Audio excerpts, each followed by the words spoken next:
जायज़ा लिया, आपसी विचार किया, गुफ्तगू की।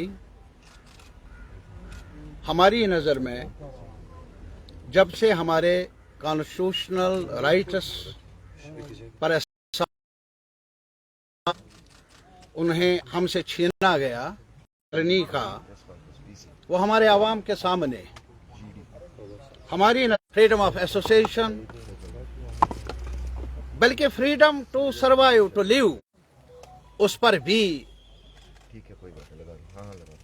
तानाशाही के अहकामात के जरिए उन हुकूक को भी दबाया गया। ये सिलसिला कब तक जारी रहेगा, लेकिन हमें यकीन है, पूरे मुल्क के आवाम पर यकीन है, जमहूरी कुव्वतों पर यकीन है, और सबसे बढ़कर जम्मू कश्मीर लद्दाख के हर मकतब फिक्र से हमारी उम्मीद भी है और हमारा इत्तेफाक भी है इस बात पर कि एक साथ मिलकर आवाज़ उठाएं तो इस सियाह बाब को मिटाया जा सकता है और जो हमारे हुकूक हैं उनको बहाल किया जा सकता है। यह हमारी उम्मीद है। और अभी जहां तक मौजूदा सूरत हाल का ताल्लुक है, अभी मिनिस्टर साहिबान सुना है कि बड़ी तादाद में आ रहे हैं, कुछ आए हैं, तो आप देख लीजिए तोहफा लेकर क्या आए, गिरफ्तारियां। किसी भी थाने पर जहां भी मिनिस्टर साहब जाते हैं, आप देख लीजिए वहां थानों में गिनती क्या है। वहां आप देख लेंगे कि लोग दरवाजों पर रो रहे हैं। ये तोहफा है इस सरकार का, इस इंतजामिया का। और हमें अफसोस है कि अब यहां तक नौबत पहुंची है कि हमारे मुल्क के सबसे अहम ओहदे पर जो हमारे प्राइम मिनिस्टर साहब हैं, अब उन्होंने हाल ही में तारीख को उस ढंग से पेश किया जो हमारी नजर में नामौकूल ही नहीं बल्कि हकाइक के मुतरादिफ है।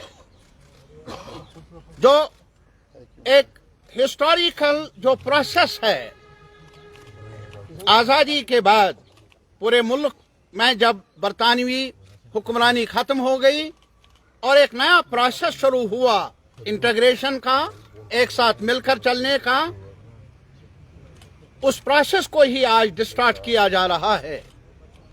हम याद दिलाना चाहते हैं मुल्क के आवाम को, 370 हमें तोहफे में मिला नहीं, हमें कॉन्स्टिट्यूशनल राइट्स मिले हैं, और वो भी किसी एक शख्स की तरफ से नहीं बल्कि उस कॉन्स्टिट्यूशनल बॉडी से जिसने बुनियाद डाली जमहूरियत की, कॉन्स्टिट्यूशनल ऑर्डर की पूरे मुल्क में, जिसे कॉन्स्टिट्यूशनल अथॉरिटी कहा जाता है, कॉन्स्टिट्यूएंट असेंबली कहा जाता है।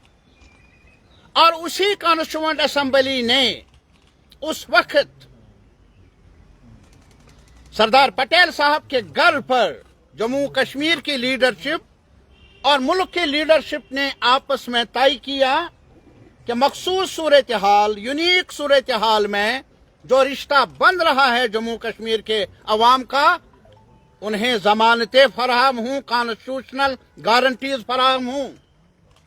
और मैं ये भी याद दिलाना चाहता हूं, जब ये इंट्रोड्यूस हुआ उस वक्त 306 तब श्यामा प्रसाद मुखर्जी कैबिनेट में मेंबर थे। प्राइम मिनिस्टर साहब, ये तारीख है, ये मैं नहीं कहता हूं। अवाम को सच बताने की जरूरत है।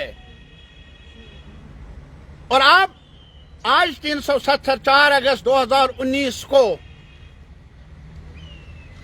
हमारे कॉन्स्टिट्यूशनल जो भी पोजीशन रही है वो कश्मीरियों की ही नहीं, जम्मू के लोगों की, लेह और करगिल के लोगों की, वो सिर्फ मुसलमान के लिए नहीं, हर मकतब फिक्र, हर कम्युनिटी के लिए, हिंदू हो, सिख हो, ईसाई हो, हर कास्ट के लिए, बौद्ध हो, हर एक के लिए।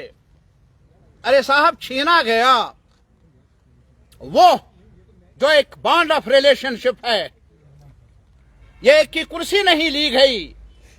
शेख साहब को डिसमिस किया गया 53 में, اس سے بڑی واردات اور کیا ہو سکتی ہے؟ لیکن اس کہانی کو پھر دہرایا گیا 5 اگست 2019 کو، جب کانسٹیٹیوشنل آرڈر ہی، جب اس پیکٹ کو ہی، اس ایگریمنٹ کو ہی، سبٹاج ہی نہیں ختم کیا گیا۔ نقصان کس کا؟ ہمارا نقصان ہے، آنے والی نسلوں کا نقصان ہے، ہم رہے یا نہ رہے، ہمارے بچوں کا، ڈوگرا سماج کا نقصان ہے، لیکن بدھسٹ عوام کا نقصان ہے، کرگل کا نقصان ہے، گجر کا نقصان ہے، پہاڑی کا نقصان ہے۔ یہ ایک کمیونٹی کا سوال نہیں ہے، یہ ہمارے فیوچر کا سوال ہے، اور یہ صرف انتخابی عمل نہیں ہے۔